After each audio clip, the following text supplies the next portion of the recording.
Boa noite para quem vai nos ver na quinta-feira. Este programa é gravado, né? Porque a gente está com uma dificuldade amanhã, quinta-feira, no nosso horário, 7 de setembro, enfim, as pessoas estão no feriado prolongado. Então, boa noite para você que vai nos ver na quinta, bom dia para você que vai nos ver na reprise.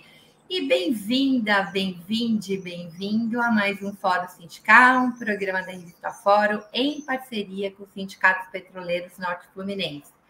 Hoje a gente vai falar de moda. Olha só, um programa, né, que o foco central é o mundo do trabalho, né, as questões trabalhistas, da organização dos trabalhadores. Vai falar de moda? Sim, porque a gente vai falar de uma indústria cuja cadeia, né, a indústria têxtil e a moda, enfim, que nasce dessa indústria, é uma das cadeias que a gente pode dizer mais multidisciplinar possível, né?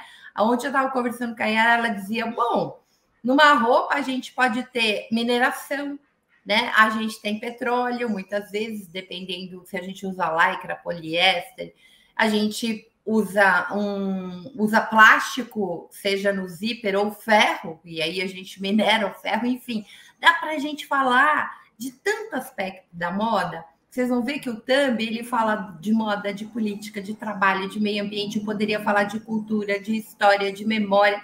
Então, o nosso papo hoje, com uma mulherada incrível, ele põe a moda numa perspectiva de um caleidoscópio.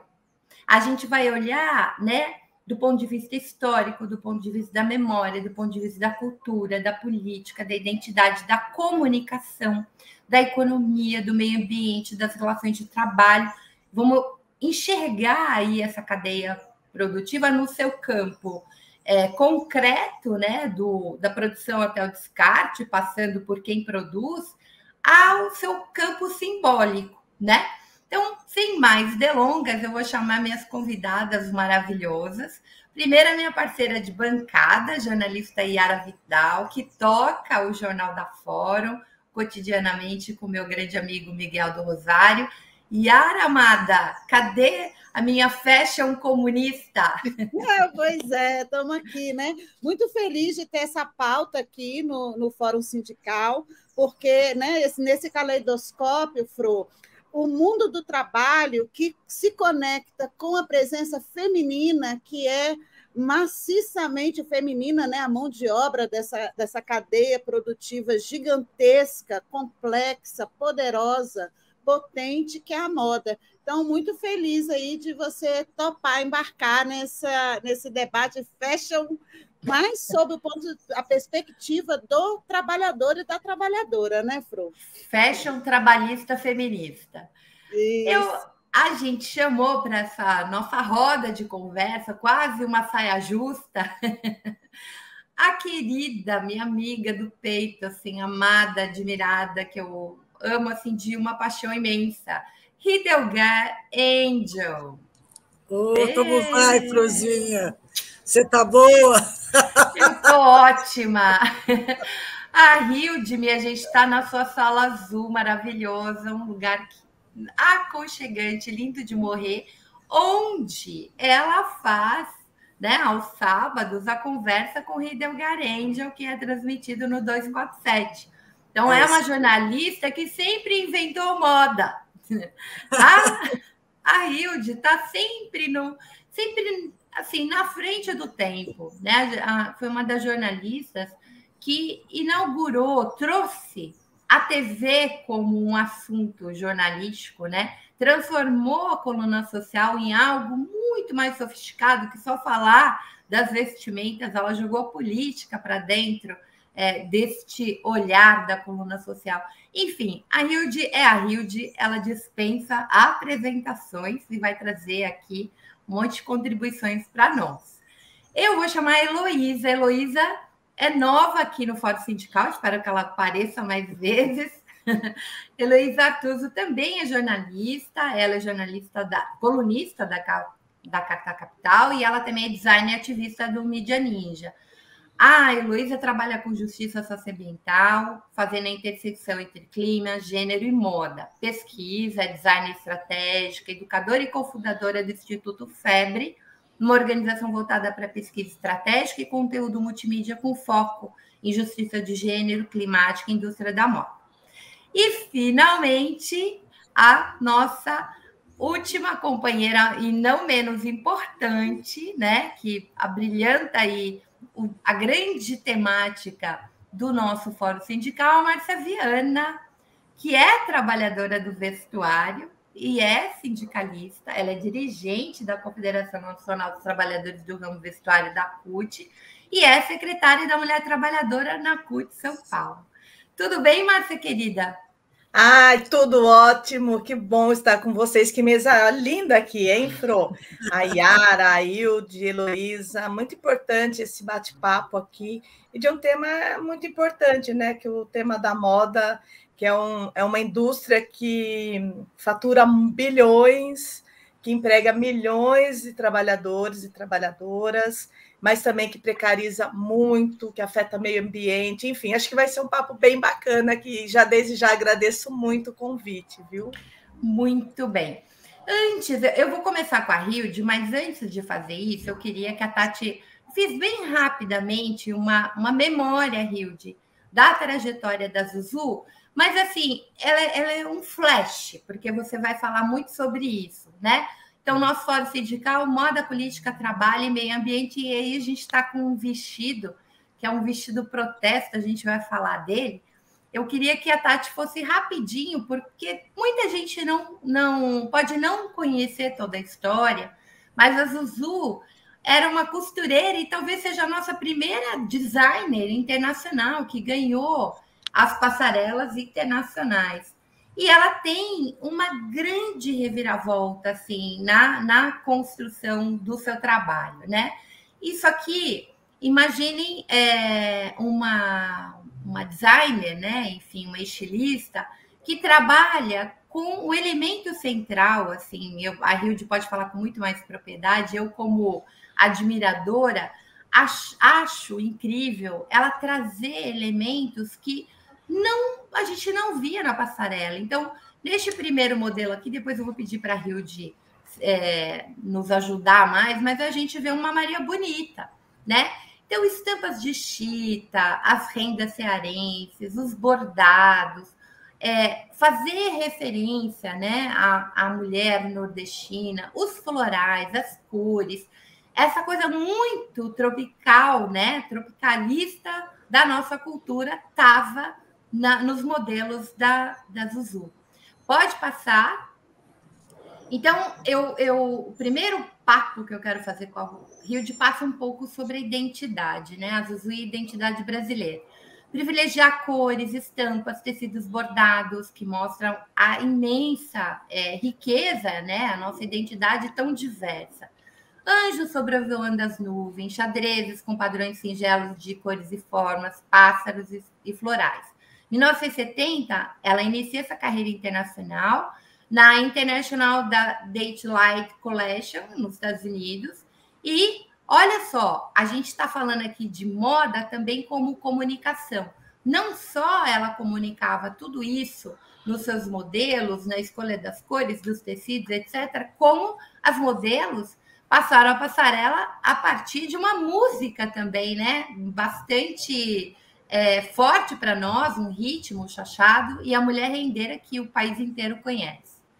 E aí vem, né, a grande tragédia, né, o grande horror que o Brasil estava em plena ditadura militar, nos anos de chumbo, e a Zuzu perde o seu filho para a ditadura. Ele é preso, torturado barbaramente, e ele é assassinado, né, por militares, numa dependência dos militares, enfim. Todo mundo conhece a história do Stuart Angel, a gente não vai falar disso, mas a partir daí tem uma mudança muito concreta e real. A moda da Zuzu, ela passa a ser uma moda protesto, uma moda onde ela vai fazer a denúncia da ditadura a partir do seu trabalho. Pode passar. Então, eu estou chamando aí de Guerra, Luta e Luto, né?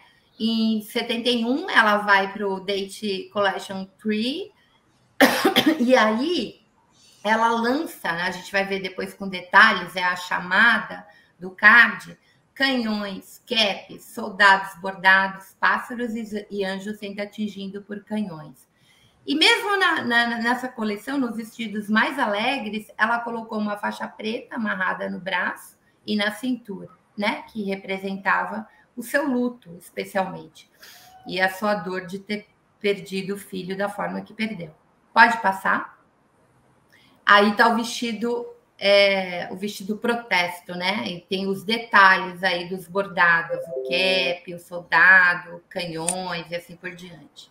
Então, mesmo no vestido, que é uma tela branca, né? Tem aí todo um monte, né? Um grande cartaz aí de denúncia do tempo que a gente estava vivendo, né? Dos anos de chumbo que vivíamos. Pode passar? Então, a Zuzu vestiu, isso eu acho que é o mais forte desse desfile, é a vestimenta da Zuzu. A Zuzu vestiu um vestido longo, né, que cobria o seu corpo todo, incluindo mangas compridas, véu, usou um colar com pingente de anjo e o cinto dela sem crucifixos pendurados. Pode passar? Tá aí o que a gente acabou de descrever, né? A foto tá pequenininha, mas vocês vão lá na Casa Zuzu Anjo, vocês conseguem ver o acervo também digital. Pode passar? E aí, por último, se a gente clica no link aqui do título para a gente ir lá para o site, porque eu quero divulgar esse espaço. Ele tem um espaço virtual e um espaço físico. Você consegue entrar por aí, Tati? Se não consegue, depois a gente coloca o link no chat. casazuzuangel.com.br. Pronto. Aqui é o grande museu da moda, né? E ao mesmo tempo um museu da memória da Zuzu. Você dá a memória política e desse trabalho profundamente político que a Zuzu fez a partir, principalmente, do assassinato do seu filho. Pode tirar. Eu fiz isso porque, Hilde, eu me lembro de muitas conversas, eu me lembro do livro que eu li, que você me deu. E, assim, eu sou apaixonada pela Zuzu, né? Não tem como a gente não ser. É uma mulher de uma fortaleza, a gente entende porque você também é assim. Porque tendo uma mãe com esse nível, né? Essa energia de enfrentar uma ditadura inteira, né? A Zuzu é uma das grandes responsáveis pela denúncia internacional da ditadura militar, foi assassinada pelos militares, porque ela não abriu mão disso. Aí eu queria que a gente começasse um pouco por uma coisa que você se dedica muito, pensar a moda e a identidade, a moda e a política, e a moda como uma forma de expressar e de comunicar, né? Porque as roupas da Zuzu é um texto, é uma narrativa, ela conta uma história. Então, eu queria que você falasse um pouquinho disso, que é um aspecto que a gente fala pouco, né? Porque a gente, especialmente no campo da esquerda, a gente olha muito a moda como uma indústria bastante perversa no campo dos direitos trabalhistas, da exploração, do descarte, do meio ambiente e tal. Mas a moda como esta linguagem, né? Como esta forma de se expressar, de se comunicar e contar uma história, ela é pouco abordada. Então, eu queria ouvir um pouquinho você sobre isso. Primeiro, eu queria agradecer o convite, essas companhias tão enriquecedoras que nós temos aqui hoje, tem tanta coisa a contribuir e falar sobre essa indústria poderosíssima que é a indústria da moda e sobre esse veículo de sensibilidade tão rico para a criação, um veículo de produção artística, que é a moda também. Eu quero dedicar, então, esse momento que eu estou aqui, que você me deu esse privilégio, ao meu irmão Stuart, porque nós estamos gravando no dia 6 de setembro, apesar de que o programa é do dia 7 de setembro. E dia 6 de setembro foi o Dia dos Irmãos. Então, eu quero dedicar ao Stuart essa minha participação hoje aqui nesse programa da Fro, o programa da minha amiga Frozinha. Outros te chamam de Frozinha, Fro? Não, você me chama, você põe no diminutivo. Mas, Fro, como você sabe, há 30 anos, exatamente 30 anos, nós fundamos aqui no Rio de Janeiro a primeira, acredito que tenha sido a primeira ONG de moda no Brasil, que foi e que é o Instituto Zuzu Angel de Moda, né? E o objetivo não era apenas coletar e preservar a coleção Zuzu Angel. O objetivo também era defender bandeiras das profissionais da moda, sobretudo as mulheres costureiras, porque a Zuzu Angel ela se diferenciava por assumir que ela era uma costureira. E isso, na época, era quase pejorativo, você ter uma profissão de prestação de serviços. Isso diminuía a pessoa, era como se fosse um estigma social, né? E a mamãe valorizava muito esse trabalho das costureiras. E ela também ficava muito aflita de ver que aos homens o título costureira, a denominação costureiro, dignificava. O costureiro de Oro, o costureiro Denner, o costureiro fulano, o costureiro... Isso não os diminuía, mas dizer a costureira era um depreciativo. Então, não era permitido, porque o costureiro homem, ele era o criador, mas eles não sabiam costurar. Eles não sabiam costurar. Nenhum deles sabia costurar. Eles dependiam da costureira. E a obra só se realiza entre a criação e a execução se houver a costureira.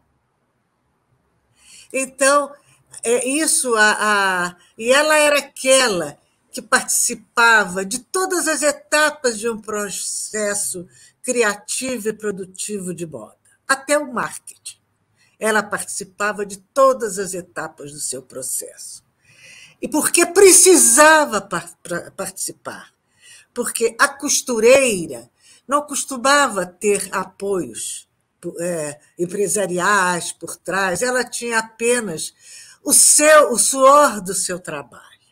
E já os homens, como a sociedade da época exigia uma mise-en-scène, uma encenação para quem quisesse ser um criador de moda, um costureiro, aos homens era dada a prerrogativa de criar, mas à mulher não era dada.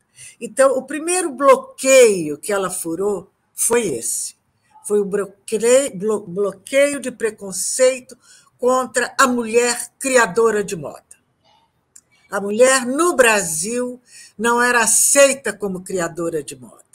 Ela era aceita como uma operária debruçada sobre uma máquina de costura. Então, ela tinha muita sensibilidade para isso e uma liderança grande entre as costureiras, que eram todas as suas amigas. E não havia status diferenciados, já que ela também sabia costurar. E quando era necessário, mesmo já com a sua produção grande, ela sabia sentar e fazer. E eles não sabiam, eles dependiam.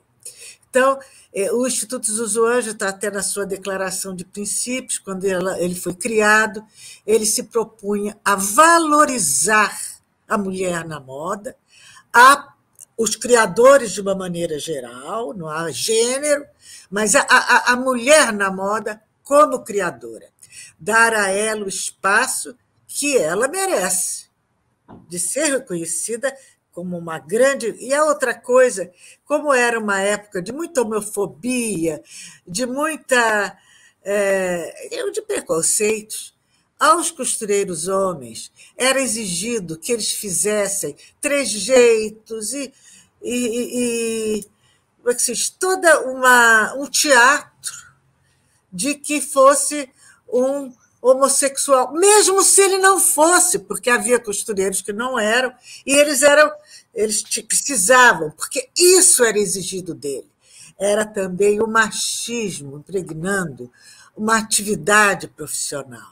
Quer dizer, o homem não podia fazer moda. O homem... Tem uma novela que o homem fala, eu sou macho. O homem macho não podia ter a fragilidade de criar moda. São conceitos até hoje impregnados na nossa sociedade e que nós temos que nos empenhar em mudar, porque não existe profissão específica do homem e de mulher. E não existem prerrogativas específicas de quem pode criar, quem não pode, quem deve, quem não deve. Então, essa foi a primeira frente de luta das Usuanjas. Isso logo nos primórdios. Foi penetrar num universo essencialmente masculino, com raras exceções. Havia as modistas. As modistas eram aqueles ateliês em que elas copiavam dos figurinos os modelos que eram importados, os modelos para as suas clientes. E elas eram profissionais altamente qualificadas, grandes operárias da moda. E essa denominação foi mudando. Era modista, depois passou a ser figurinista, depois passou a ser estilista, até ser chamada de designer. E quem trouxe o termo fashion designer para o Brasil foi, vou chamar minha mãe pelo nome, foi a Zuzu Angel, numa das suas primeiras idas aos Estados Unidos para pesquisar o mercado, para poder exportar para lá, que ela foi colocada na mídia sempre como fashion designer. Ela, então, trouxe... Não havia essa rapidez, essa facilidade de comunicação, internet, nem fax, nada. Era teletipo, né? Telex. Então, as comunicações chegavam com vagar, as revistas chegavam com semanas de atraso, às vezes. Então, era tudo num outro ritmo. E ela, então, propôs o termo designer, e a imprensa acatou esse termo. E hoje até é obrigatório os cursos de moda, mas não são mais de moda, são cursos de designer. Mas são aqueles pequenos pioneirismos que você começa e que ele se espraia, né? E que ele se torna grande. Então, um dos objetivos era valorizar, e tem sido, valorizar a profissão. Então, nós, 2 anos depois de nascidos como uma instituição, criamos o primeiro curso superior de moda no Rio de Janeiro. Em São Paulo já havia 2, que, aliás, foram até muito receptivos e muito companheiros e nos ajudaram.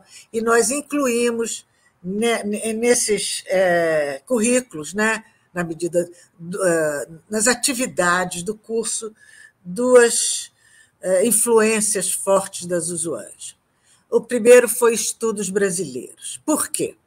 Porque ela também tem pessoas que nascem para isso, para ter a ousadia de inovar. Não é que ninguém sabe inovar, todo mundo sabe, mas tem que ter coragem, tem que ter ousadia de quebrar os paradigmas.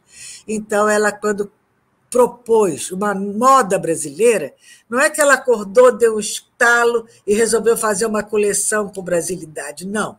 Era uma luta contínua na mídia, no contato pessoal e nas suas criações, querendo mostrar o olho brasileiro.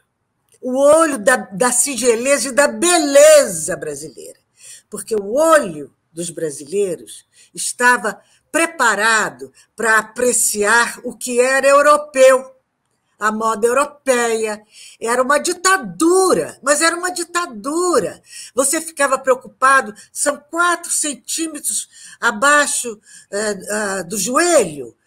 Ah, mudou, agora são 6 centímetros acima do joelho. Não, mudou, agora são 3 centímetros acima do tornozelo, as bainhas. Então, os criadores de moda ficavam sujeitos a esses padrões.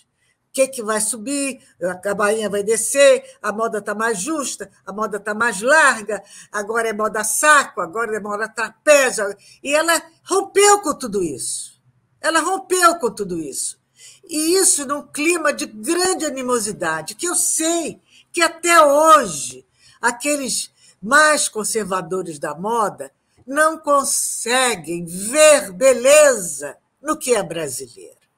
Não conseguem olhar para uma casa modesta, colonial, e achar bonito. Não conseguem, não tem essa perspectiva, essa sensibilidade.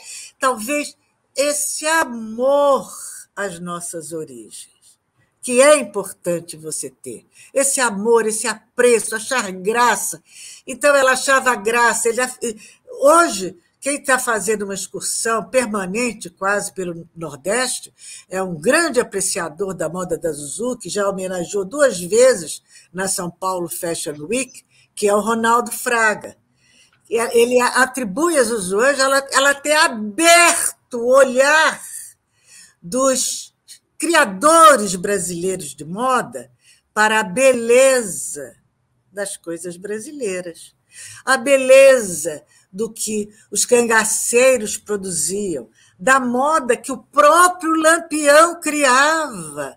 E eles executavam, bordavam pedacinhos de pedras, pedacinhos de vidrinhos, pedacinhos de metais, e faziam aquelas roupas espetaculares dos cangaceiros.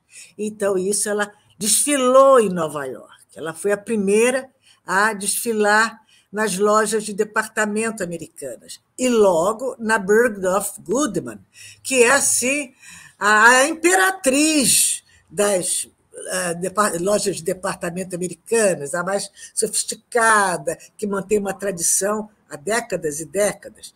E ali, naquela passarela tão importante, ela desfilou Maria Bonita, Lampião, ela desfilou a Garota de Ipanema, ela desfilou as Sinhazinhas, ela desfilou as nossas baianas, as mulheres rendeiras, tudo isso que aqui era feio, que aqui era horroroso.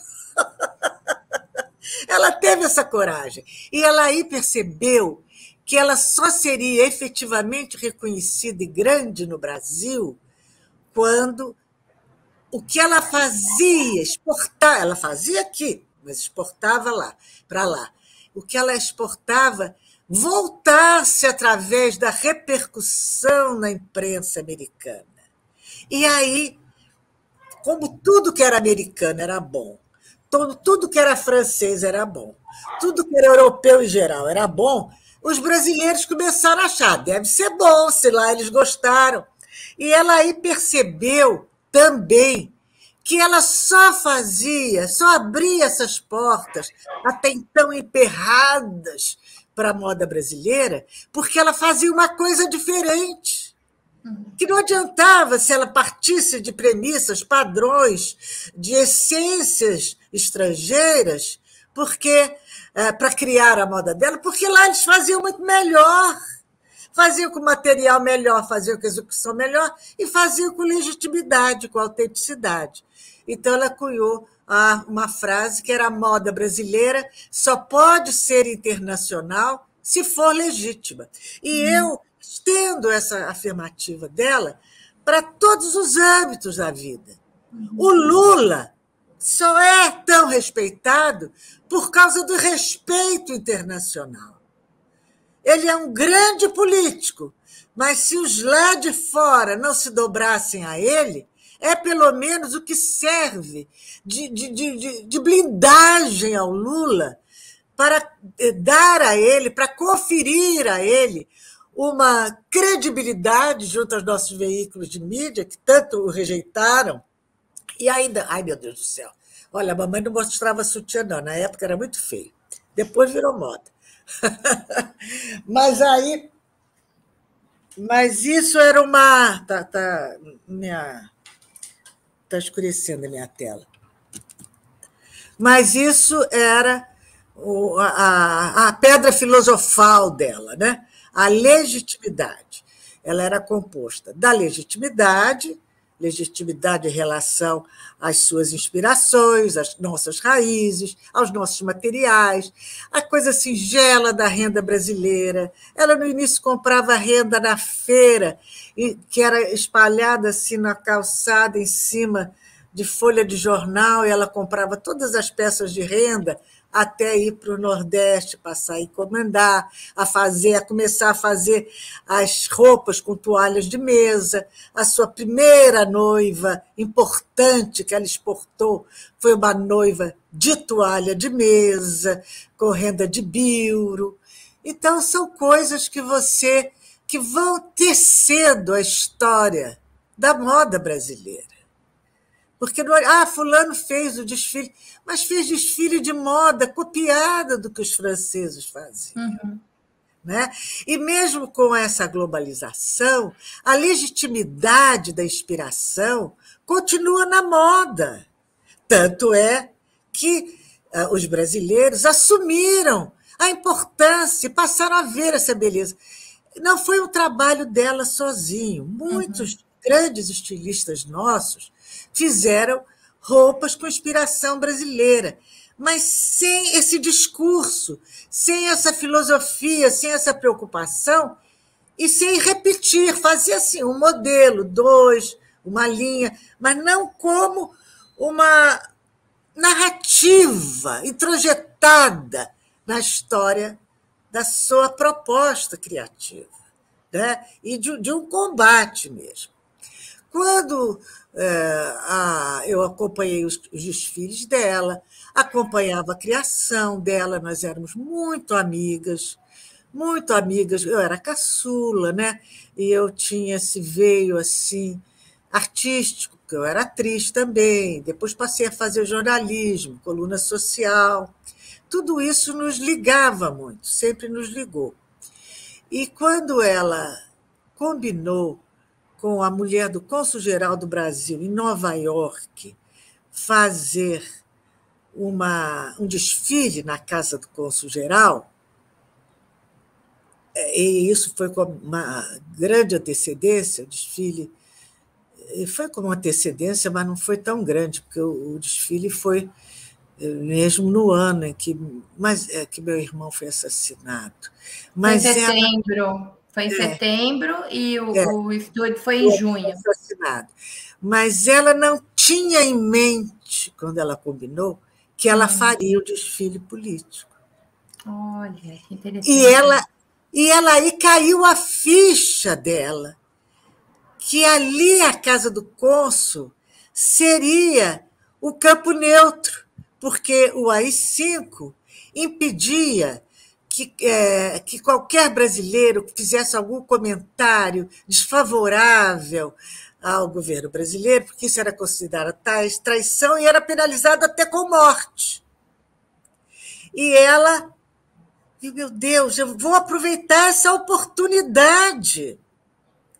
E ela mudou muita coisa para poder fazer o desfile que fosse de denúncia política, porque ela teve ali a oportunidade de fazer a denúncia. Ela podia, por exemplo, dar, como ela dava entrevistas aos correspondentes estrangeiros aqui, mas ela não podia falar do Brasil lá fora, né? E ela, então, teve essa inspiração de fazer esses bordados nas roupas, que eram denúncias da opressão e da ditadura e das torturas, dos assassinatos, de todos os excessos monstruosos cometidos pela ditadura do Brasil. E os Estados Unidos, a população americana, ela é muito sensível a isso, os movimentos de direitos humanos. Você sabe, você nunca pode generalizar. Ali está o Deep State, ali estão os articuladores, os defensores dos golpes de Estado, como foi em toda a América Latina, mas ali está também a reação a isso. Ali está também a imprensa que lhe dá voz. Ali estão também os movimentos femininos, os movimentos sociais. Então, não é tudo preto nem tudo branco. E isso ela percebeu. E ela, então, foi...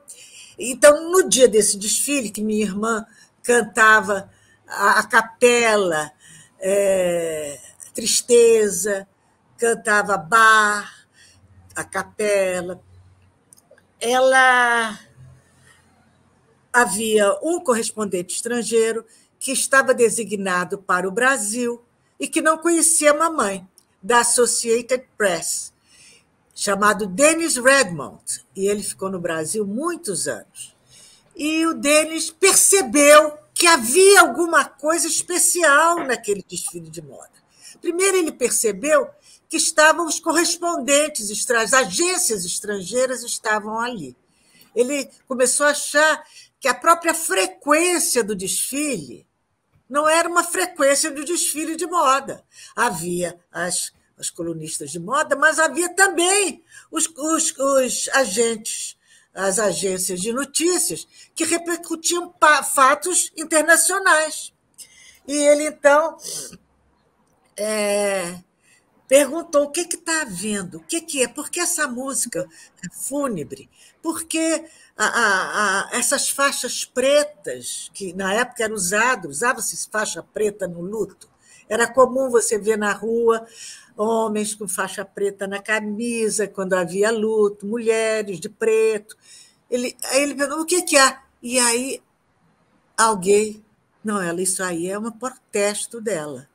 E elas foram todos falar com ela, e isso correu entre os correspondentes e foram falar com ela depois do desfile, e a imprensa repercutiu esse desfile, dizendo que foi o primeiro desfile de protesto que eles já tinham visto na moda, entendeu? Ela foi a primeira ali a usar aquele momento de opressão para fazer a denúncia através da moda. Agora, Ilde, além desses... tudo que você falou agora, eu acho que se conecta muito essa vanguarda da Zuzu, de você levantar várias pautas, que, embora na época a gente não desse o nome que a gente dá hoje, agora tem uma geração de ativistas da moda, como a Heloísa, que usam esse abre-alas, né, que foi o trabalho da Zuzu, para, por exemplo, propor... Eu costumo chamar a moda de a filha predileta do capitalismo, porque quando a gente observa as dinâmicas da moda, a gente observa todas as mazelas do capitalismo. E isso tem muito a ver com o trabalho que a Elo faz no Instituto Febre. Eu queria que ela contasse um pouco para a gente. Por exemplo, a Zuzu, ao colocar a moda, a identidade nacional na moda, ela inicia um processo de decolonização, né? Que sempre foi uma coisa voltada para a Europa. Quando ela luta por dignidade para as mulheres da moda, para as costureiras, a gente está falando de divisão social do trabalho, né? Que coloca as mulheres num campo diferente dos homens. E agora a gente tem uma nova pauta, que é a questão da justiça climática, né? A gente está vivendo, não é nenhuma mudança climática, é uma emergência, é uma crise. E que a sobrevivência climática, sobrevivência da humanidade. E a moda, ela é um elemento fundamental nisso. A gente tem uma disparidade no ranking que a gente não sabe se é a segunda ou a terceira, se é a primeira ou a segunda. O fato é, a moda polui muito, mas a moda também é uma potência. E, como você disse, não existe preto e branco, né? A vida é dialética, as coisas elas têm contradições. E eu queria que a Elô falasse um pouco dessas pautas de agora que usam a moda como uma plataforma para a busca da justiça social. Eu só vou fazer um complementar. Elô, quando eu falo e enfatizo tanto esses pioneirismos da Zuzu, eu não estou diminuindo as pessoas que seguiram por essa. Pelo contrário, eu estou apenas querendo cumprir um papel histórico de memória, porque é preciso essa memória. Nada é combustão espontânea, né? Então, eu aplaudo os jovens, eu aplaudo os criadores brasileiros que já nasceram de olho aberto para as nossas belezas. Vai, Elô. É um prazer estar aqui com vocês e ouvir um pouco mais da história da Zuzu aqui contada pela Hildegard. É um prazer estar aqui com você, Yara, Márcia, Fro, obrigada pelo convite. E eu acho que é um processo de construção mesmo, né? Você estava falando que a Zuzu Angel foi o primeiro instituto, né, organização social criada aqui no Brasil voltada para a moda. O Instituto Febre, que eu represento hoje, vem 30 anos depois disso, né? Para continuar contando essa história. E eu acho que mais do que continuar contando uma história, é construindo novos capítulos e continuar questionando essas estruturas de poder, né? Quem tem poder na moda e quem dita as regras da moda, e essa moda colonizada, de olhar europeu, ela ainda é muito forte, inclusive na educação de moda, né? Na formação de estilistas. Eu me formei há 20 anos atrás como estilista, isso era muito forte e continua. Então, eu acho que quando a gente fala de questionar e de romper com estruturas, né? Trazendo esse olhar decolonial, a gente está falando sobre hegemonias, né? E quem está no poder?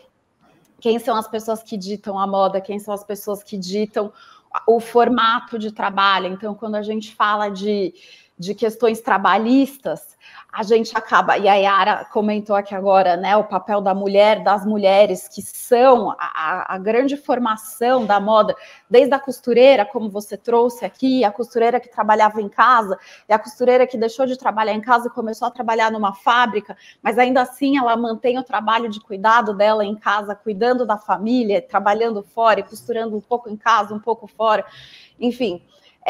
Quando a gente fala de trabalho na indústria da moda, na cadeia da moda, a gente acaba falando muito sobre as condições de trabalho, condições degradantes, o risco de trabalho escravo, e muitas vezes o papel da mulher nesse espaço do trabalho, ele acaba sendo apagado, porque a mulher da costura, né, aqui falando da mulher da base, que foi a pessoa o personagem que você trouxe aí no começo da conversa também, ela sofre abusos e ela sofre violações de direitos que são específicos das mulheres, que são específicos de gênero, né? Então, quando a gente fala de trabalho, é falar sobre questões que afetam especialmente as mulheres, como violência verbal, violência psicológica, como abuso sexual, como doenças que podem ser desencadeadas por conta de uso de químicos ali em processos produtivos, abortos que podem ser desencadeados por conta de uso de agrotóxico, quando a gente está falando da mulher do campo, que também está envolvida, né, na cadeia da moda, quando a gente fala da produção de algodão. Então, existem questões que são específicas de gênero, e é importante que a gente olhe para essas questões, assim como a Yara trouxe uma outra camada ali da justiça climática, né? Quando a gente fala e a emergência já bateu na nossa porta, né? Todo mundo vai, se não está ainda vivendo os efeitos da crise climática, vai viver, todo mundo vai sofrer os impactos, mas de maneiras muito diferentes. E, de novo, os grupos já vulnerabilizados, né, as populações já mais fragilizadas vão sofrer mais, então a gente sabe que as mulheres periféricas, as mulheres quilombolas, as mulheres negras, as mulheres pobres, cada camada que a gente acrescenta aí são pessoas mais vulneráveis em relação aos efeitos do clima. E quando a gente fala sobre clima na moda, é muito fácil cair na questão do crédito de carbono. Comprar crédito de carbono. Então, a gente mantém estruturas de poder, né? A gente mantém hierarquias. Quem tem dinheiro para continuar produzindo como de costume, continua comprando crédito de carbono, que é um mercado que ainda nem está, de certa forma, regularizado, regulamentado aqui no Brasil. E a gente esquece de falar sobre a justiça climática, que aí envolve enfrentar desigualdades de frente. E, de novo, quem são os grupos que mais sofrem com isso? Quem precisa de justiça climática aqui no Brasil? Quem precisa de justiça climática na cadeia da moda? E as mulheres da cadeia da moda precisam ser incluídas nesse debate quando a gente fala de clima, porque é um debate de meio ambiente em geral, né? Mas o clima é um debate muito atual. Então, a gente precisa incluir essas mulheres e a gente precisa, inclusive, incluir a moda com a sua devida responsabilidade na agenda do debate climático, quando a gente está falando sobre isso. Então, tanto do ponto de vista do setor privado, quanto do ponto de vista do poder público, né? Da criação de agendas de políticas públicas que tratem com a devida emergência, né, urgência que o tema pede, tanto a questão de direitos humanos, e aqui, só fechando, né, um pouco do que o Instituto FEBRE faz, olhar justamente para isso, né, como a gente traz a responsabilidade, como a gente chama a atenção, como a gente pauta questões que acabam ficando subpautadas na moda, como a justiça climática, os direitos especificamente das mulheres que formam a maioria na mão de obra, né, no trabalho da moda, como o trabalho fora de casa da mulher sobrecarrega a mulher porque ela já ocupa inúmeras outras funções no trabalho do cuidado em casa, então jornadas duplas, triplas, e por aí vai. Então, eu acho que a gente traz esse olhar e continua construindo essa história de ativismo e de rupturas e de questionamentos de estruturas de poder, que a Zuzu também começou e é uma grande pioneira aí nessa história, né, da moda no Brasil, até hoje. Então, a gente traz aqui novas camadas de discussão para isso. Beleza, eu vou aproveitar esse gancho que a Elo trouxe e vou colocar a Márcia na conversa. Márcia, a gente estava nos bastidores falando da indústria do jeans. Eu estava lendo um artigo na USP e eu fiquei muito assustada, porque, como diz a Elo, a gente está falando a simplificação, né? É a mesma que acontece quando vai se fazer o debate da transição energética, né? Não existe moda limpa. O jeans, e não é só emissão de carbono, o jeans, ele da produção ao descarte, é uma loucura a quantidade de resíduos que ele solta. Eu estava lendo que uma das cidades, um dos maiores polos produtores, e no Brasil a gente produz o jeans misturado, né? Não aquele com algodão puro, é o jeans com poliéster, enfim. Então, para além disso, ele é um jeans que demora elementos dele demoram 400 anos para acabar, né, no meio ambiente. Toritama, em Pernambuco, que é um grande polo, né, produtor desse jeans, faz uma produção de resíduo de 800 quilos mês. Uma outra coisa que a gente também não discute, que também não discute na transição energética, quando fala da poluição da emissão de combustíveis, é o gasto de água. A produção de um jeans consome quase 4.000 litros de água. E toda vez que a gente lava um jeans, a gente também joga resíduo, né? De plástico, de um monte de coisa que vai na água. Aí você trabalha nessa indústria, Márcia, e você representa, porque daí vamos falar do outro lado, que a Márcia também já trouxe. É uma indústria que emprega, de empregos diretos, dados de 2021, mais de 1.300.000 trabalhadores, a maioria trabalhadoras. De emprego indireto, gera quase 10 milhões de trabalhadores. E as condições de trabalho desses trabalhadores. Eu queria que você, como alguém que vive na mesa de negociação, que trabalha com essa mulherada e representa essa mulherada, quais são os desafios e conquistas que vocês estão tendo, né, no campo, no campo de direitos da classe trabalhadora nessa indústria? Porque não adianta a gente dizer assim, tem que acabar com isso. Gente, o jeans é uma loucura. Eu vejo o jeans uma coisa meio como a obra da Zuzu, né? O jeans era uma roupa completamente desprestigiada do rancheiro estadunidense, e aí vira um símbolo da cultura pop. Na época da minha infância e adolescência, tinha uma música da Stir Up que era Liberdade é uma calça velha, azul e desbotada. A minha geração, eu lembro do jingle. A minha geração não podia usar aquela calça porque não tinha dinheiro, vinha dos Estados Unidos, era um negócio assim. Mas veja como, de novo, a gente traz a moda para essa coisa do simbólico também.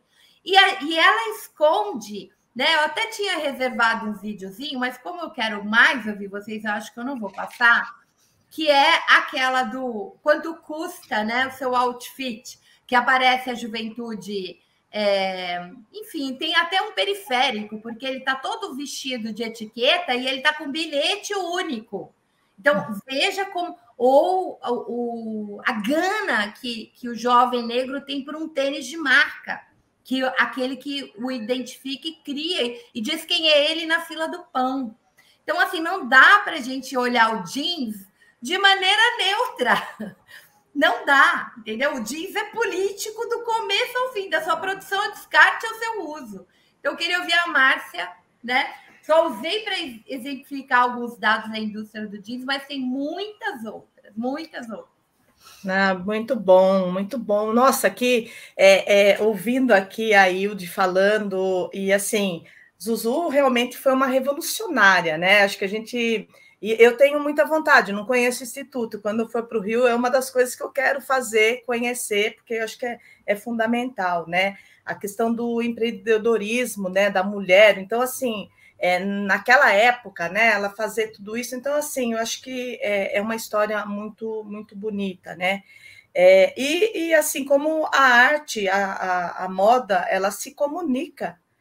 Porque se você colocar, e assim, não precisa falar, só fazendo essa colocação no início, porque assim, quando você olha uma pessoa, você sabe da classe social dela, até pela vestimenta, pela roupa que ela usa, né? Então, é uma arte que se comunica, né? A roupa. Então, é uma coisa muito, muito importante. E uma costureira, infelizmente, hoje ela é muito invisibilizada a sua função, o seu trabalho, porque ninguém quer saber quem é que fez essa peça, como que ela fez, como que matéria-prima foi usada, né? É a marca. Então, o que as pessoas quer saber de custo, né? O custo-benefício da roupa e marcas, né? Infelizmente, ainda muita gente vai pelas marcas. E falando, né, na questão do jeans, e aí você coloca o Brasil, e é assustador, assim, porque a gente, se não me engano, é o terceiro maior produtor de jeans, né? E também o quarto maior consumidor. Então, nós consumimos muito o jeans, sem contar na questão que hoje também eu acho que é importante a gente colocar, da questão da má qualidade dos tecidos, e que isso afeta diretamente o meio ambiente, o descarte desses para onde que vão, né? Que nem tem no no Atacama, tem os lixões do Brasil, esses materiais sintéticos que vão para os rios, vão para o oceano, e os animais, os peixes consomem, e nós estamos consumindo isso, né? Eu li, não lembro onde que foi, que assim, a gente consome, né? Quando você consome muito peixe, tal, você acaba consumindo um cartão de crédito. Então, que a gente acaba consumindo também esses descartes que são feitos. E hoje a gente tem que trazer também essa moda inconsciente, o consumo inconsciente das pessoas no mundo da moda. Então, hoje é o fast fashion, né? Que é aquela moda barata, de consumo rápido, onde as pessoas usam 5 vezes e já descartam. Então, é uma situação que a gente precisa levar em conta, e a gente tem feito esse debate no ramo do vestuário da CUT, em relação a isso, porque é uma empresa, onde tem uma precarização muito grande, né, da mão de obra, principalmente das mulheres, que mais de 70% são mulheres no setor de confecção. Hoje a gente tem homens entrando, mas os homens ficam mais na questão do corte, mecânica. Poucos ainda, né, estão vindo para a questão da costura, mas está se evoluindo para isso. Mas é uma mão de obra muito precarizada, com salários muito baixos. E aí eu acho que foi a Yara que coloca, né, a filha predileta do capitalismo, né? E realmente, porque se ganham bilhões e se precariza muito na questão dos trabalhadores, das trabalhadoras. Então, esse incentivo, né, que a própria moda faz, o comércio, o capitalismo faz, essa moda desse consumismo desenfreado, sem pensar as consequências, porque quando vem lá, e se não me engano, os ciclos, a cada ciclo, e é muito sazonal também, né, o setor do vestuário, nas questões dos climas. Então, em cada ciclo aí tem 20 tipos de modas durante esse período, porque tem que ser muito rápido, o consumo é muito rápido, desenfreado. Então, é uma situação que a gente tem uma preocupação muito grande, principalmente também nós fizemos um projeto, né, para debater com a sociedade, porque a gente tem que trazer, enquanto representante das trabalhadoras também, tentar trazer essa questão desse consumo inconsciente, do combate também ao trabalho precário e ao trabalho infantil, que é muito utilizado na moda. É muito utilizado por essas empresas, porque, na sua maioria, a Fro colocou aí na introdução dela, os empregos com carteira assinada, né? E a questão dos empregos informais. E onde estão essas mulheres, na sua maioria? Nos trabalhos informais, costurando aí para dar conta desse fashion, dessa fast fashion, né? Para dar conta disso. Aí nós passamos por uma reforma trabalhista que aumentou ainda mais a precariedade no setor, com a terceirização, aumentando a informalidade.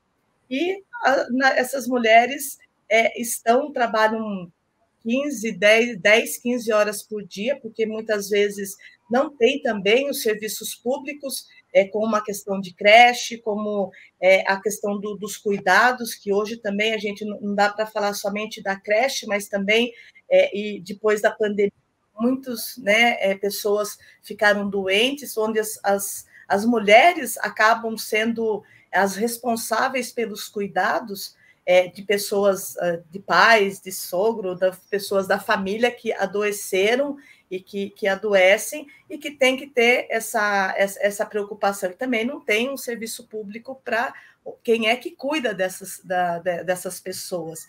Então, as mulheres, elas são sobrecarregadas, né, pela tripla jornada, sem contar na questão que está trabalhando ali com os seus filhos, muitas vezes no pé da máquina, porque ela não tem com quem deixar, ela não tem uma creche, enfim.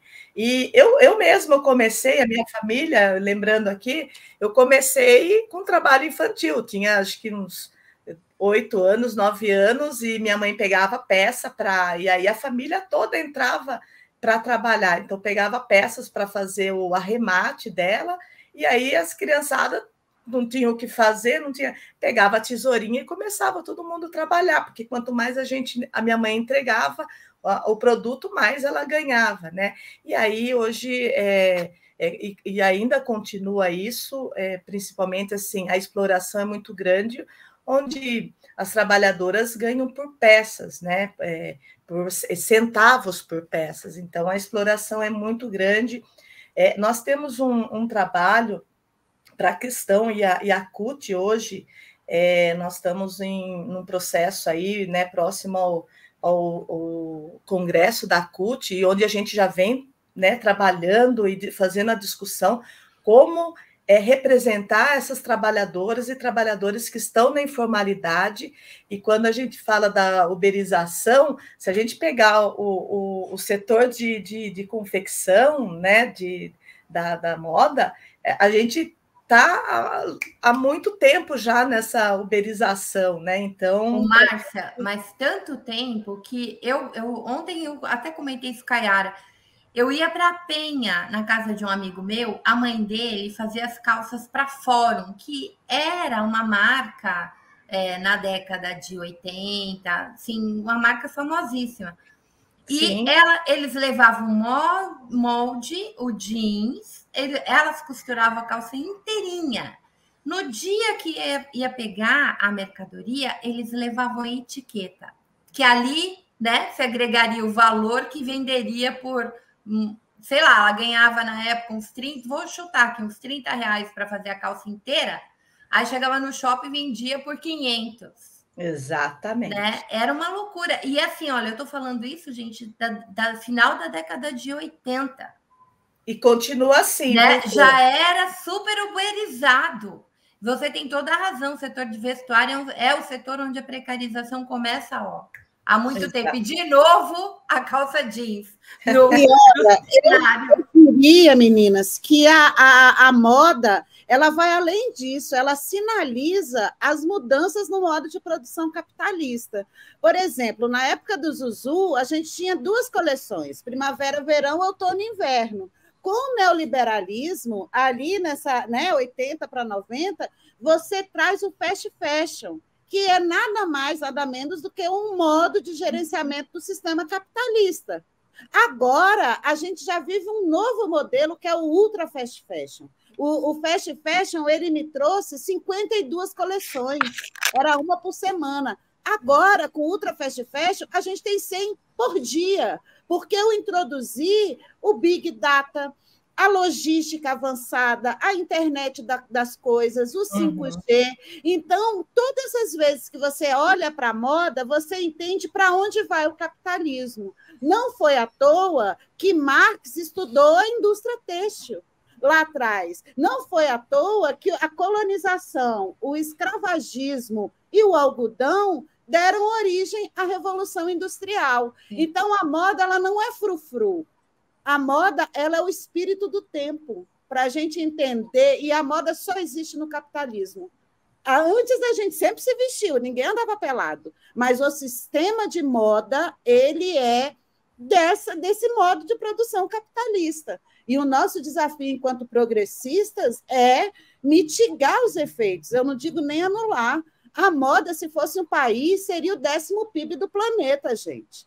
É um colosso. Então, não dá para eu demonizá-la, né? E outra coisa que eu queria comentar é que essa questão do consumo consciente, eu tenho um pouco de problemas com isso, sabe, Márcia? Porque, assim, rico sempre consumiu, a gente consome, faz o que quiser e vira minimalista. Aí, quando chega a vez dos pobres, não, gente, agora vamos frear. Não, gente, sabe? Deixa as pessoas serem bonitas, eu quero comprar uma roupa que seja de poliéster. É uma responsabilidade de todos, mas não é um problema meu. É um problema das nações, é um problema do Brasil, da China, dos Estados Unidos. Aí a gente repete toda a dinâmica de norte e sul global. A gente tem um problema hoje de descarte para o sul global, sobretudo em países de África, embora tenhamos aqui também na América Latina, o Atacama tem um pedaço que você vê do espaço, que é lixo têxtil. Então, eu acho que a gente precisa pensar a moda, sim, mas sem demonizá-la, sem demonizar o poliéster e sem demonizar a menina da periferia que quer comprar a roupa dela bonita para o final de semana na Shein, porque a Shein, ela veste todos os corpos, o que a moda, infelizmente, nacional ainda não veste. Você não entra numa loja de departamento e compra roupa para todos os corpos, né? Então, acho que é um debate muito amplo que a gente precisa fazer pelo ponto de vista da classe trabalhadora. As costureiras também têm direito de vestir as brusinhas delas bonitas. Que não dá para individualizar a responsabilidade, né, Yara? Fica muito na mão de cada um. Eu queria que você tocasse nisso. Deixa eu fazer para a Elo, Hilde, depois a gente te bota na roda. Como é que a gente faz, Elo? Nosso debate, eu estou ainda com o debate da mineração na minha cabeça e do petróleo. Como é que a gente faz uma transição justa? Porque se a gente eu estou pensando aqui, por exemplo, uma das coisas que eu andei lendo, da remanufaturização de uma coisa que talvez da economia circular. Como é que a gente passa para sair dessa situação que desde a década de 80 eu com os meus próprios olhos via, né, da superexploração, e daí que quando chega naquele mercado da elite, que só a elite compra, que é o mercado da etiqueta, né, vira aquele fetiche, né? Aquilo foi produzido, gente, lá em Bangladesh, em Goa, na periferia de São Paulo, e aí chega na vitrine do shopping, vira o fetiche da molecada que paga. Eu estava vendo algumas coisas muito assustadoras, aquela Supreme. A Supreme, gente, é a loucura da loucura para mim. Ela lança um tijolo. Tijolo. É uma marca, tá? A Supreme de roupa. Ela lança um tijolo. E aí tem fila de pessoas para comprar um tijolo. Hoje, um tijolo da Supreme, que não... E por que tem fila? Porque é edição limitada. Para construir uma casa com tijolo da Supreme, a gente gastaria 40 milhões. Pensa numa coisa louca, demente. É um tijolo, minha gente. Então, qual é a história da Supreme? Ela lança pouquíssimas coisas, né? Edições muito limitadas, e aí vira o fetiche do indivíduo. Fala, eu tenho este cinto X, essa camiseta Y, que é uma bobageira, assim, não tem nada da originalidade que a Hilde faz, que a Elo faz, e que a gente vê um monte de designer hoje no Nordeste fazendo, em Moçambique fazendo, coisas lindas acontecendo, nada disso. É uma coisa super padronizada, mas edição é limitada. Então, eu queria ouvir um pouco da Elo, e daí depois eu passo a bola para a Yara, que eu tenho certeza que ela quer falar com a Hilde e com a Márcia, que ela ainda não falou, da gente pensar uma transição. Passa pela economia circular, passa pela economia solidária, tem um jeito de tornar isso menos danoso, mas não criminalizar nem os trabalhadores, nem a cultura, porque ela passa por esse campo também. Sim, passa a transição de uma economia linear para uma circular é um importante passo, mas qualquer tipo de transição, né? Você falou da energética aí, por exemplo, ela precisa ser justa, né? Porque existem muitas soluções que, dependendo do contexto, elas não funcionam. Então, ou elas criam novos impactos, né? Então, quando a gente está falando de uma transição, e você trouxe essa questão da Supreme, né? É o poder do desejo, né? Da criação de desejo. Então, assim, quando a gente fala de circularidade, a troca de roupa, o repasse de roupa usada, sempre existiu, de um irmão para o outro, para o outro. Muita gente sempre comprou roupa usada de brechó por necessidade. Agora, isso está virando gourmetizado. Então, assim, upcycling. E aí, principalmente, se o nome vem em inglês, ele vem mais envelopado. Como diz a Hilde, a Zuzu sabia disso para poder o povo da chita aqui. Então, ele vem mais carregado de desejo e as pessoas pagam mais por isso. Então, hoje, roupas de brechó podem ser caríssimas. Agora, existem brechós de luxo, né? Sendo que, na verdade, isso sempre existiu. Então, a gente não pode individualizar a responsabilidade, a solução e achar que ela acaba no consumo. Porque o consumo, você escolher a marca A ou B, eu vou deixar de comprar na marca A, que é uma marca convencional, para comprar na B, que é uma marca responsável, ambientalmente, socialmente correta, já é um privilégio. Se eu tivesse escolha, quer dizer que eu já tenho privilégio, que eu posso pagar pela A ou B e a que eu quiser. E muita gente sempre comprou roupa usada ou sempre recebeu doação. Então, assim, é o que a Yara falou. Agora que as pessoas têm acesso, pelo menos pelo financeiro, né? A questão financeira, a gente vai falar, não, vocês não podem comprar. Então, a gente tem que entender que essas mudanças, essas soluções, elas não estão ali na ponta. E é claro que é importante uma consciência individual, né? Você, enquanto cidadão responsável no mundo, mas é importante que a gente pense enquanto sistema. É o modelo de negócio que precisa mudar. Você estava falando do descarte, né? Então, assim, se eu preciso descartar um material têxtil, uma peça que não serve mais, que está furada, que não pode ser doada, usada por outra pessoa, onde eu faço esse descarte? Quem descarta? Quem coleta? Quem recicla? Quem transforma isso em um tecido novo? Então, a gente precisa pensar sistemas.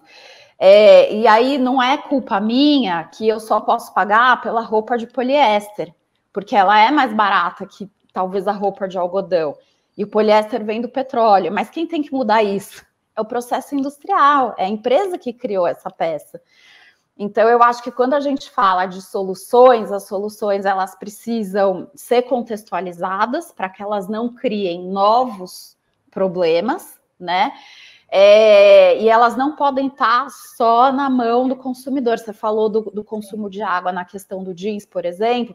A gente fica preocupado em casa, vou escovar o dente com a torneira fechada, vou tomar um banho rápido para economizar água, quando, na verdade, o grande consumo de água está na indústria, na lavanderia, no caso do jeans que você comentou, na agropecuária, né? Exatamente.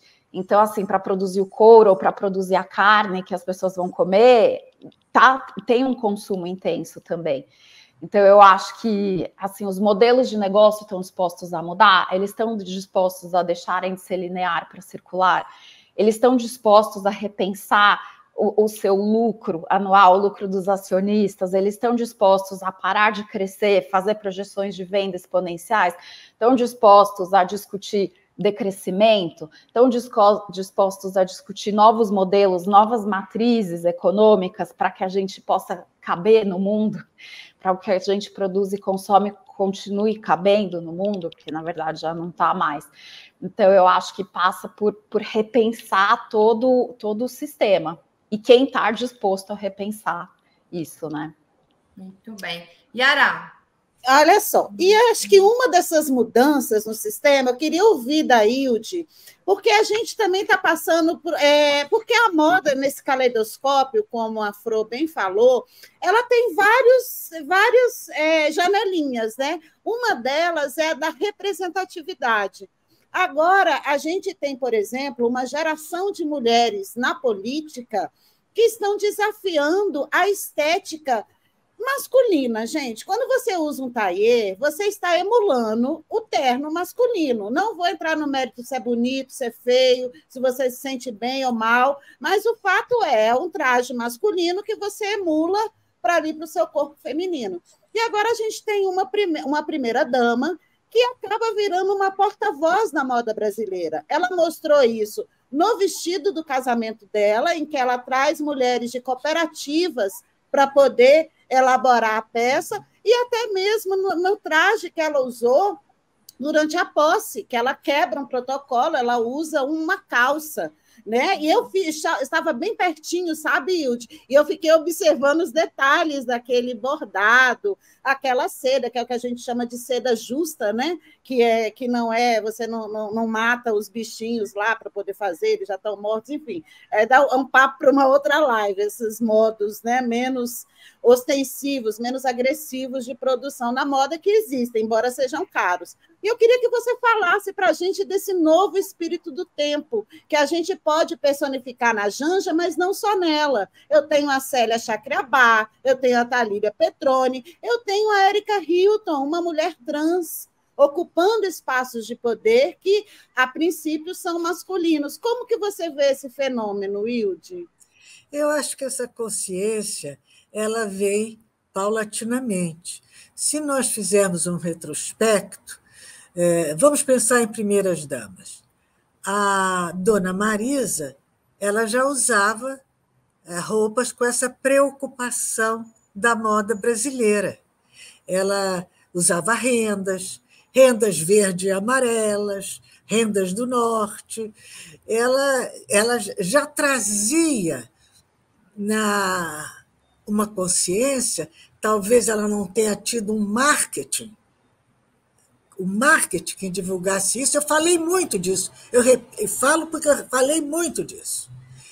A própria Marisa Gomes da Silva também, elas tinham preocupação em usar roupas brasileiras. Dona Ruth Cardoso, que usava roupas estrangeiras, ela tinha preocupação de usar joias de artesãos brasileiros, ou bijuterias de artesãos. Quer dizer, essa consciência, a própria Maria Tereza Goulart, que só se vestia com Denner, apesar de ser uma moda mais influenciada, mais colonizada, a moda do Denner, que é Denner, isso não o diminuía em nada, que era uma moda muito bonita e criativa e inspirada.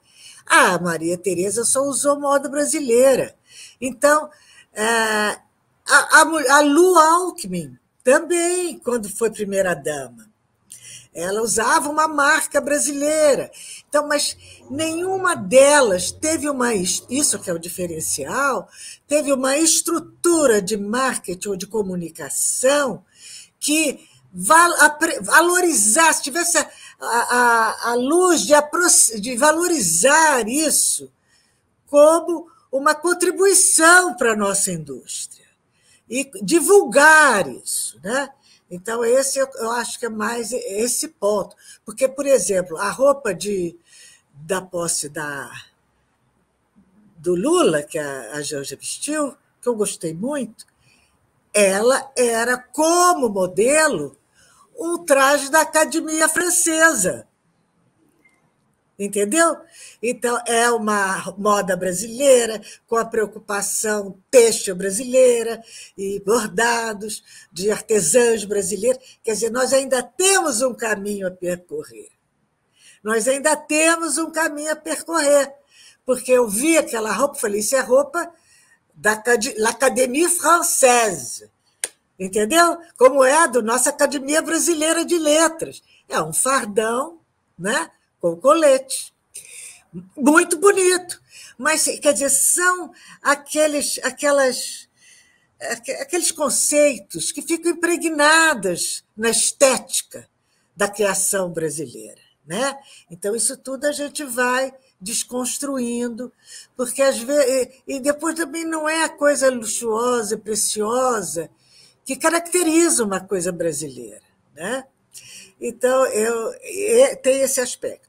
No aspecto que a Márcia falou, ou não sei se foi Heloísa, do descarte das roupas, foi Heloísa. Ambas falaram.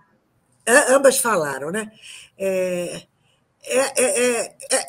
Quando eu comecei, nós fizemos o Museu da Moda, né, que tem a coleção da Zuzu Ângelo e tem peças de muitos outros costureiros e criadores de moda brasileiros e também de grandes formadores de opinião na moda que usavam roupa estrangeira, entendeu? Então, eu tenho, por exemplo, a roupa que a cantora Marlene, na época das cantoras de rádio, usou para cantar com a Piaf no Olympia, feita por Christian Dior, o próprio Dior, especialmente para ela. Eu tenho essas roupas, entendeu?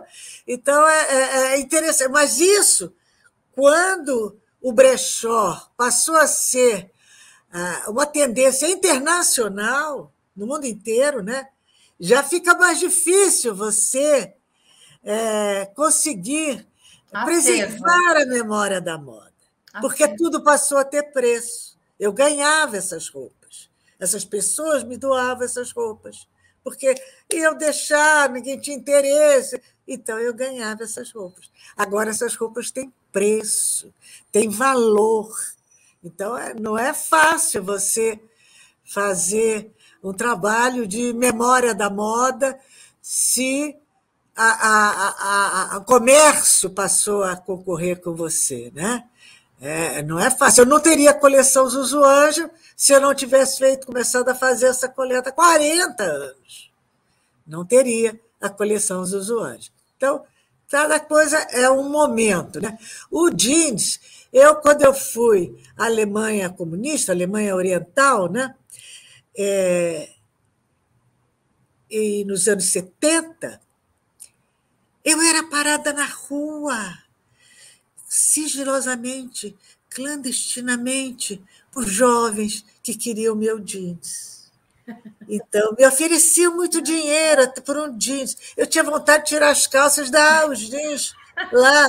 Mas como é que eu ia, entendeu? Mas você veja, era aquela coisa, aquele país... Fetiche, né? Soviético, fechado, o sonho daqueles jovens era uma calça jeans. Na época era a calça Lee. Era o sonho, era o sonho. É hoje o jovem que quer ter o tênis. Hoje, esse sonho da Lee já foi desconstruído, ela vem rasgada. É como se você quisesse exterminar um passado, não é? Tem também essa conotação que você pode atribuir, psicológica, além da mera conotação da produção, né? Então, no que se refere, já falei da preservação da roupa, eu já falei e da marca. A marca, hoje, essas grandes marcas, elas não têm mais estrelas.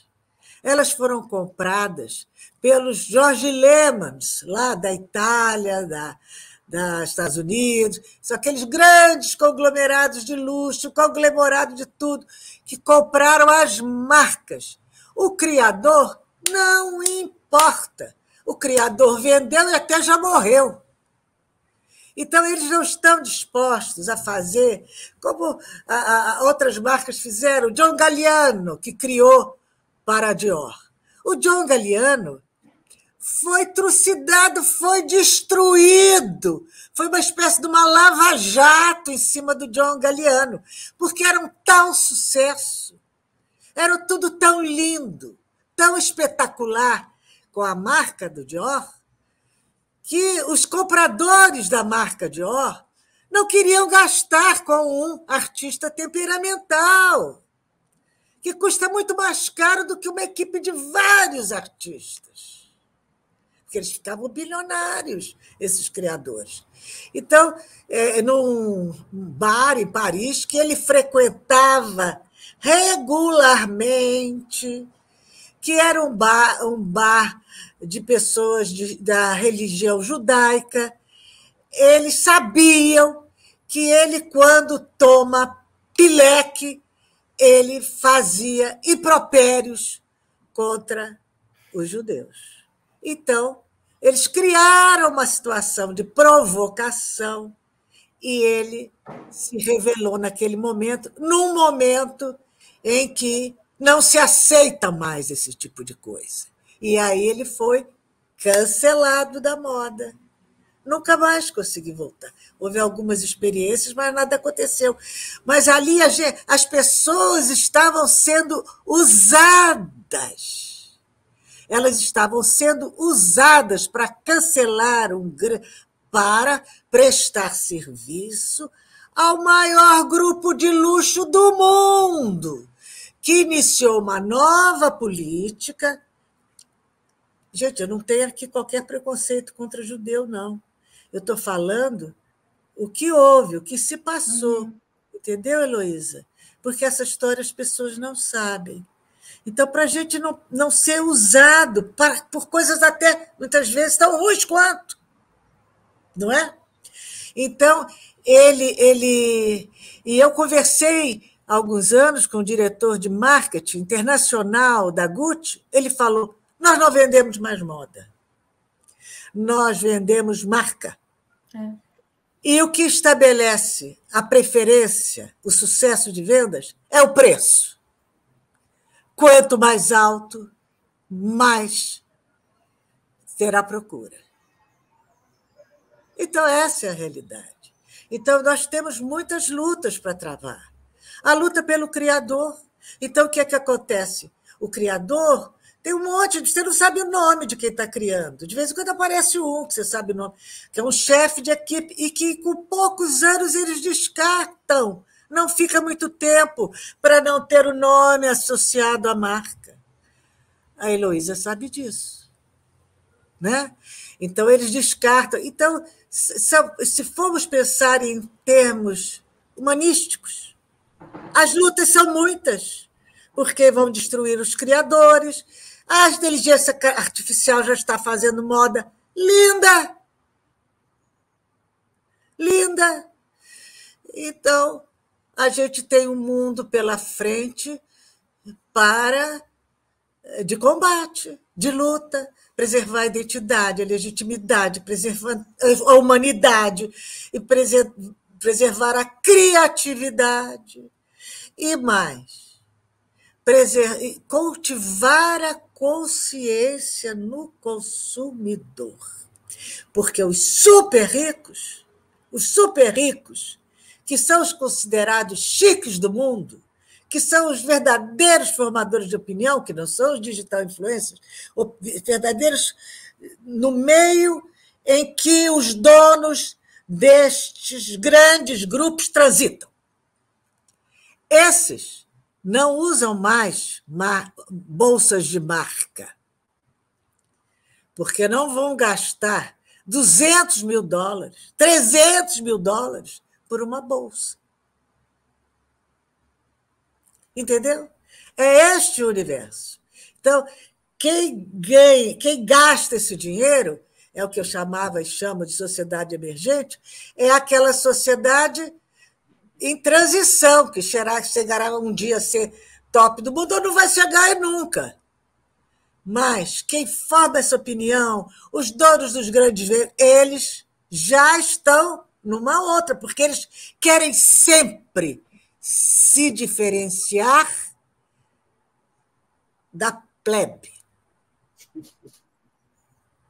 Entendeu? Verdade. Eles querem, então, você vai ver um jantar chiquérrimo, mulheres com bolsas, sentando, aí vai estar aquelas que estão se diferenciando da plebe. Agora, eu queria fazer, Hilde, uma pergunta para a Márcia sobre essa luta, né? A gente está vivendo uma crise há alguns anos no modelo sindical, né? E as mulheres, sobretudo as costureiras, tem até um movimento do qual eu faço parte, onde eu conheci a Elo, que é o Fashion Revolution, que o nosso mote é quem fez as minhas roupas. Né? Porque, além de todas essas lutas que a Hilde apontou, a gente também tem a luta ligada à classe trabalhadora. Né? Só que a gente vê também, é como se a moda ela estivesse num campo da futilidade, do frufru. É como se todos os problemas da moda, por exemplo, eu vejo muito isso nos núcleos de moda da OAB. O único interesse do trabalho da OAB é com propriedade intelectual. Eu nunca vi nenhum desses núcleos da OAB se preocuparem, por exemplo, com o tanto que a moda é suscetível ao trabalho análogo à escravidão. Essa mesma preocupação eu tenho no campo político, porque quando a gente fala, a Elo citou aqui, do uso de agrotóxicos Quando a gente fala de uso de agrotóxico na moda, a gente está falando de algodão. A gente está falando que 1/4, praticamente, de todo o veneno usado nas terras no mundo inteiro são para o cultivo de algodão. E isso atinge principalmente mulheres vulneráveis. Como que o movimento sindical pode se colocar de uma maneira mais efetiva na defesa da classe trabalhadora ligada ao segmento, eu chamo de indústria da moda, mas que no final das contas é confecção e têxtil, né? Como é que vai ser esse futuro aí da CUT e outros movimentos nessa demanda, nessa pauta das mulheres da costura? Então, essa é uma luta que a gente vem desenvolvendo dentro da CUT, os sindicatos, de como a valorização dessa mão de obra e como combater esse trabalho precário. E assim, e cada vez mais a gente vê aí em notícias nas redes sociais, nos jornais, telejornais, da questão do uso, principalmente da mão de obra dos imigrantes, mas aí vamos falar dos brasileiros também, que em todos os locais assim são precarizados, né?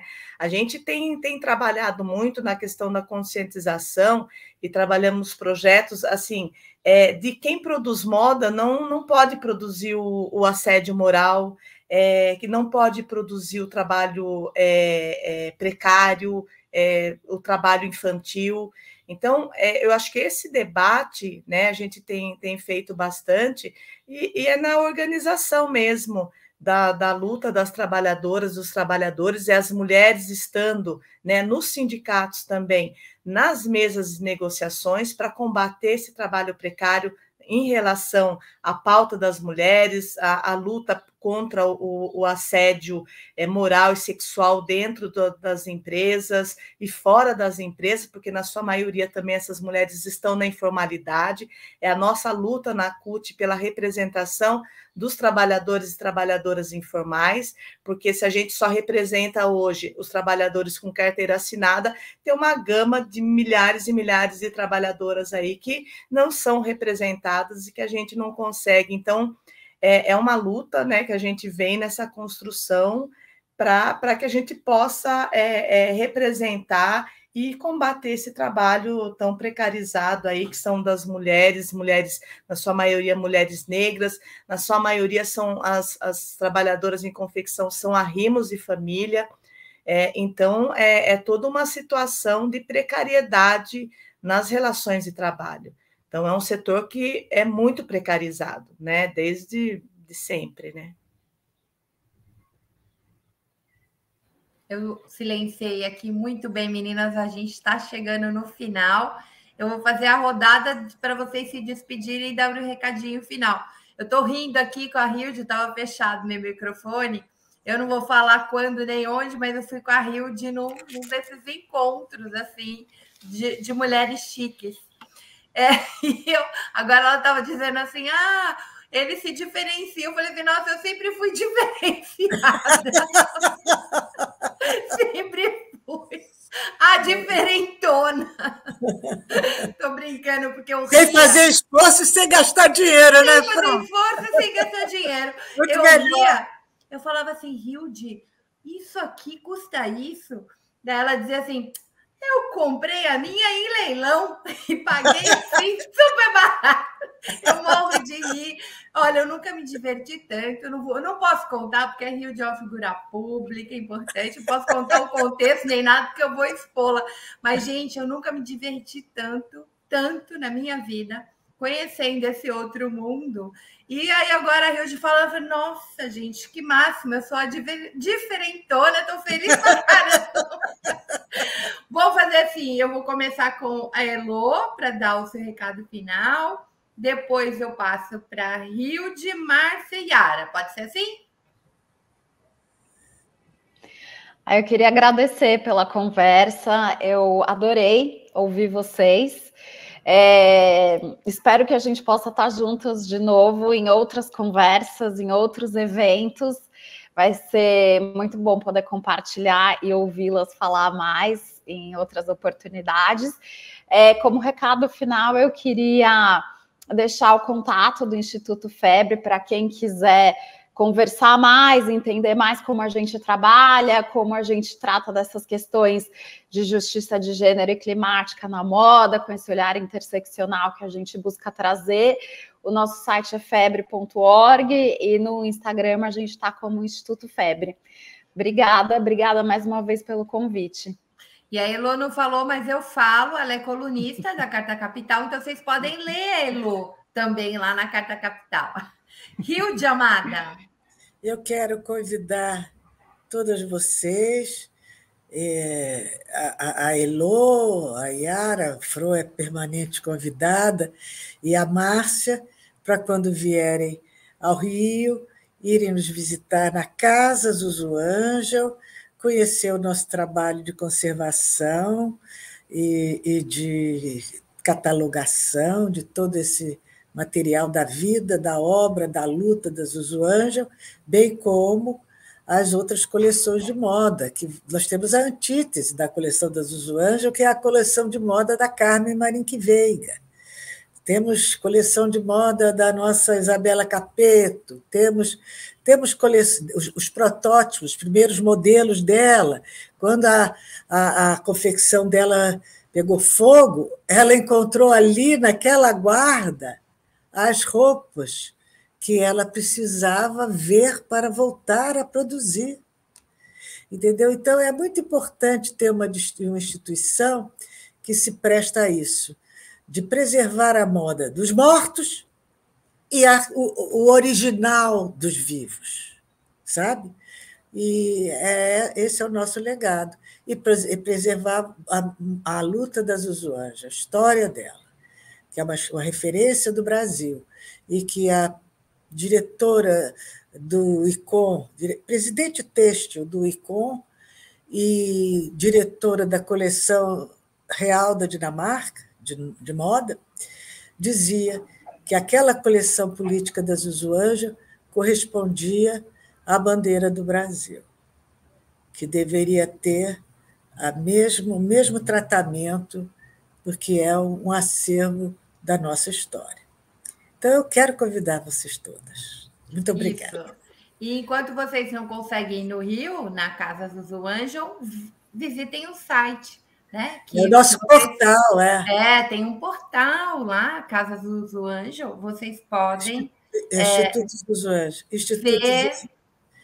ver um acervo digital, inclusive, e conhecer muito da história, porque tem um cuidado museológico da catalogação, do contexto, da data, tá tudo lá, é bem bacana. Aliás, eu aconselho vocês fazerem uma visita virtual e depois vai pessoalmente, porque daí vocês aproveitam mais ainda. Aí a gente toma um cafezinho na varanda, tá? Come um biscoito.